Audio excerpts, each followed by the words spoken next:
75,600 minutes. That's how much time a student in Texas needs to be in school every year. Districts lose money when seats are empty, and regular absences can be devastating to a child's education. Research shows missing class can lead to poor grades and can trigger dropouts. Skipping class or playing hooky used to be a crime. But last year, Texas lawmakers decided schools were sending too many teenagers to court, and that option should be a last resort. So the responsibility went back to educators. KXAN's education reporter Erin Cargile joins us now after spending the summer investigating how the new system is working. It really varies from district to district. I was even told some haven't fully implemented the plan set out by lawmakers because they're still trying to figure it all out. The Hays Consolidated Independent School District gave it a go, and its attendance rate took a dive district-wide. Between 2015 and 2016, it dropped 2.75%. Some say the timeline laid out in the new law could be hurting some students instead of helping. It's about time to head back to class. A time. It was a nightmare. It was a big nightmare. That brings up a few bad memories for Manny Cisneros. Started hanging around with the wrong people, and I just really didn't care about going to school. The problem started his junior year at Hays ISD's Lehman High School. I'd skip school, and I'd say, you know what, I already skipped 2 periods. I'm just not going to go back. I would miss like maybe 3 days out of the week for like a whole 2 months, 3 months. And it was just getting bad. The more I missed school, the worse it got. Bad choices eventually landed Manny in jail with a truancy charge. But it's not an option for schools or courts anymore. This is Ms. Narvaez, the attendance officer at Lehman High School. And I'm calling in regards to your student who has not been in attendance. The new law has changed the timeline and workload for attendance officer Jennifer Narvaez. Before, when Manny hit 10 unexcused absences in one semester, she could refer the case to court.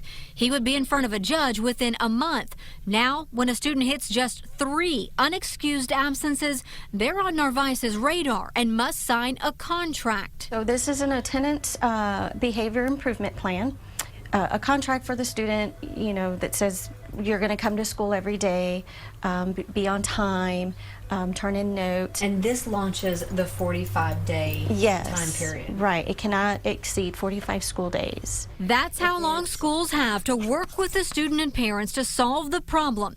If there are no signs of improvement, an administrator can send it to the county attorney, who has another 45-day window to decide if the student should go to court.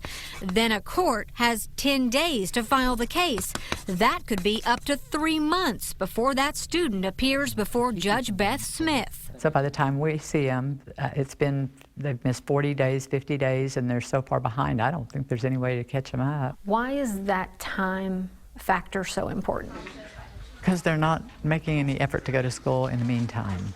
But the number of students sitting in these seats is going down. Last school year, Judge Smith heard 25 cases. That's down from the 81 the year before.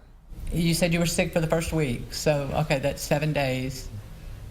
So what happened at the other 17 days? Her goal has always been to figure out what's contributing to the absences. And when was the last time that you smoked dope? Even with criminal charges out of the equation, Judge Smith can still require drug testing, community service, counseling, and assess fines, even for parents. But back at Lehman High School, Narvaez says some students don't take those consequences seriously. You know, we have no pull, we have no teeth to keep these kids in school because, you know, they hear, oh, it's not illegal anymore. Are there specific things that you're already looking at that you want to Well, analyze? First of all, I think we want to look at this for another school year. Representative James White, a former teacher who wrote the truancy bill, says it's too soon to give it a grade. I don't foresee going into next session making any drastic changes. We need to get the data in, and data is hard numbers. Regardless, Narvaez admits the campus needs to do more. Our goal would be to intervene in this time during the contract if we see any more absences, but with so many students and just, you know, being the two of us, it's really, really hard. Last school year, she was one of only 2 attendance officers for the entire Hays CISD. The district just hired 2 more and has been working on a plan to create a more supportive environment for struggling students. I'm in a lot better place now. But Manny says the criminal truancy charge was the wake-up call he needed. Without the criminal element, without you getting in trouble, without that push, I feel like I would have been in the same road. After dropping out, he returned to school and graduated in the summer of 2015. And I requested truancy information from several other Central Texas school districts. Austin ISD had about 6,000 attendance contracts this year. They referred 83 truancy cases to court. Round Rock ISD had more than 2,100 contracts. 176 students were referred to what they call a juvenile truancy diversion program, which involves a judge. 49 of the families either declined or withdrew their child from school. And in Del Valle ISD, they had 60 attendance contracts. Only 2 ended up in court. That is a huge difference from the year before. Look at how many cases they had, 246. So what happens next? Well, like Representative White said, the lawmakers are going to still need more time to talk about this. They're going to do that next spring when they head back to the Capitol for the upcoming legislative session. So districts will have at least another school year under this current system. We're going to keep tabs on this for you and let you know how the law might change. All right, Erin, thank you very much. And online right now at KXAN.com, watch Erin's Facebook Live conversation with Hays CISD. We have that in-depth video extra in this story in the investigative section of KXAN.com.